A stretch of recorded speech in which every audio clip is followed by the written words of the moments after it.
Hi అండి. అందరికీ నమస్కారం. Welcome to my channel. ఈ వీడియోలో ఏపీ ప్రభుత్వ ఉద్యోగులకు 4 డీఏలకు సంబంధించి బకాయిలపై ఉద్యోగ సంఘాల నిర్ణయం అండి.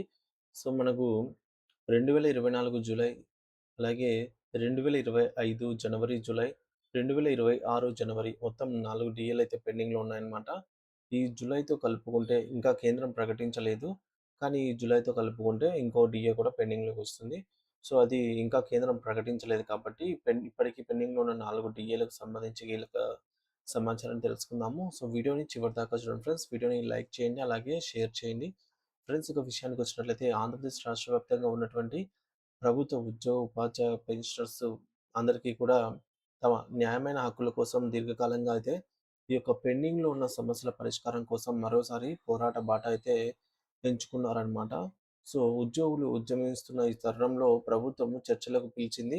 1 కాదు, 2 సార్లు చర్చలకైతే పిలిచింది. కానీ దీనివల్ల చర్చల వల్ల ప్రయోజనం ఏమీ లేదు. సో, గత కొంతకాలంగా ప్రభుత్వం అనుసరిస్తున్న మొండి వైఖరి వల్ల ఉద్యోగ పెన్షనర్లలో తీవ్ర అసంతృప్తి అయితే నెలకొంది. సో, అందుకే ఇప్పుడు తమ డిమాండ్ల సాధన కోసం ఉద్యమాన్ని మరింత ఉధృతం చేయాలనైతే వారు నిర్ణయించుకున్నారనమాట. గత ప్రభుత్వ హయాంలో ఉద్యోగులు ఎదుర్కొంటున్న నిర్లక్ష్యం అంతా ఇంతా కాదు. అప్పట్లో పెండింగ్‌లో పడినటువంటి బకాయిలు, వేతన సవరణలో జరిగినటువంటి జాప్యం మరియు ఇతర ఆర్థికపరమైన ప్రయోజనాలు అందకపోవడం వల్ల ఉద్యోగ వర్గాల్లో తీవ్ర ఆవేశాలు వ్యక్తమవుతున్నాయి. ఒకానొక దశలో తమ జీవన భృతి కోసం కూడా వారైతే పోరాడాల్సిన పరిస్థితి రావడం పట్ల వారు ఆవేదన వ్యక్తం చేస్తూ ఉన్నారనమాట. ముఖ్యంగా వేతన సవరణ సంఘం పీఆర్సీ విషయంపై ఉద్యోగులు ఎంతో ఆసక్తిగా ఎదురు చూస్తూ ఉన్నారు. సో, వాస్తవానికి నిబంధనల ప్రకారంగా జూలై 1, 2023 నుంచే 12వ పీఆర్సీ అనేది ఇంప్లిమెంట్ అవ్వవలసి ఉంది. అమల్లోకి రావాల్సి ఉందనమాట. అంటే ఉద్యోగుల జీతాలు పెరిగి ఇప్పటికే చాలా కాలం కావాలి. కానీ నేటికి ఆ ఊసే లేకపోవడంతో వారిని కలవరపెడుతోందనమాట. మరి ప్రభుత్వం కేవలం కాలయాపన చేస్తోంది అని తక్షణమే ఈ యొక్క విషయంలో స్పష్టమైన నిర్ణయం తీసుకొని తమకు న్యాయం చేయాలని జెప్పేసి గూడా ఉద్యోగ పెన్షన్ వర్గాలు, సంఘాలైతే కోరుతున్నాయి. ధరలు విపరీతంగా పెరిగిపోతున్న ఈ తరుణంలో పెరిగిన ఖర్చులకు అనుగుణంగా వేతనాలు పెరగకపోతే మధ్యతరగతి మరియు దిగువ స్థాయి ఉద్యోగులు తీవ్ర ఇబ్బందులకు గురి అవుతున్నారనైతే వారు ఈ సందర్భంగా హెచ్చరించారు.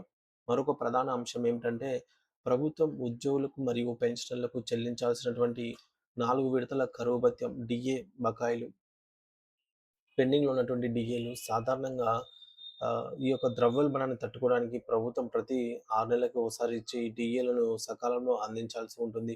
కానీ ఏపీలో ఇంకా 4 విడతల డీఏలకు సంబంధించి బకాయిలు పేరుకుపోయి ఉన్నాయి. దీనివల్ల ప్రతి నెల కూడా ఉద్యోగులకు రావాల్సిన ఆదాయంలో వారు దాదాపుగా 10% మేర కోల్పోతున్నారు. ముఖ్యంగా వృద్ధాప్యంలో ఉన్న పెన్షనర్లు తమ వైద్య ఖర్చులు మరియు ఇతర అవసరాల కోసం ఈ యొక్క బకాయిలు ఎప్పుడెప్పుడు వస్తాయని చెప్పేసి ఎదురు చూస్తూ ఉంటారు.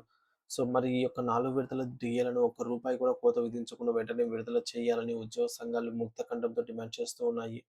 మొత్తం మీద చూస్తే ఆంధ్రప్రదేశ్‌లోని అన్ని శాఖలకు చెందిన ఉద్యోగ సంఘాలు ఇప్పుడు ఒకే తాటిపైకి వచ్చి ఐక్యంగా అయితే ఉద్యమించాలని నిర్ణయం తీసుకున్నాయన్నమాట. కేవలం మాటలతో కాకుండా హామీలు హామీలు తమను బుజ్జగించే ప్రయత్నము ఇటువంటివేవి చేయకూడదు. చర్చలకు పిలవద్దు.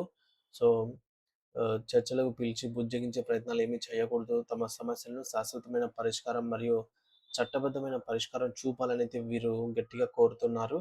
గతంలో ఇచ్చిన హామీలు నెరవేరకపోవడం వల్ల ఈ మేరకు ప్రభుత్వం మాటల మీద నమ్మకం తగ్గిపోయిందని, ఈసారి జీవోలు విడుదల అయ్యే వరకు తాము వెనక్కి తగ్గేదే లేదని స్పష్టం చేస్తున్నారు. తమ ఆవేదనను ప్రభుత్వం గుర్తించి తక్షణమే స్పందించకపోతే రాబోయే రోజుల్లో రాష్ట్ర వ్యాప్త నిరసనలు మరియు ఆందోళనలు చేపట్టడానికి సిద్ధం అవుతూ ఉన్నారు ఫ్రెండ్స్. సో, ఫ్రెండ్స్, మొత్తానికి మనం చూసుకున్నట్లయితే ఈ మేరకు 2023 జూలై నుంచి అమలు కావాల్సిన కొత్త పీఆర్సీని వెంటనే అమలు చేయాలి. అలాగే పెండింగ్‌లో ఉన్న 4 డీఏలను వెంటనే విడుదల చేయాలి. ఈ మేరకు ఉద్యోగ, ఉపాధ్యాయ, కార్మిక, పెన్షనర్ సంఘాలన్నీ కూడా ఉమ్మడి కార్యాచరణతో ముందుకు వెళ్తున్నాయి. సో, కేవలం హామీలకే పరిమితం కాకుండా, జీవోలకే పరిమితం కాకుండా సమస్యల పరిష్కారానికి చట్టబద్ధమైన గ్యారంటీ ఉండాలని ఉద్యోగ పెన్షనర్స్ అయితే కోరుతూ ఉన్నారు. సో, దీనిపై మీ అభిప్రాయం ఏంటనేది కామెంట్ రూపంలో అయితే కామెంట్ ద్వారా తెలియజేయండి friends. Thank you for watching this video.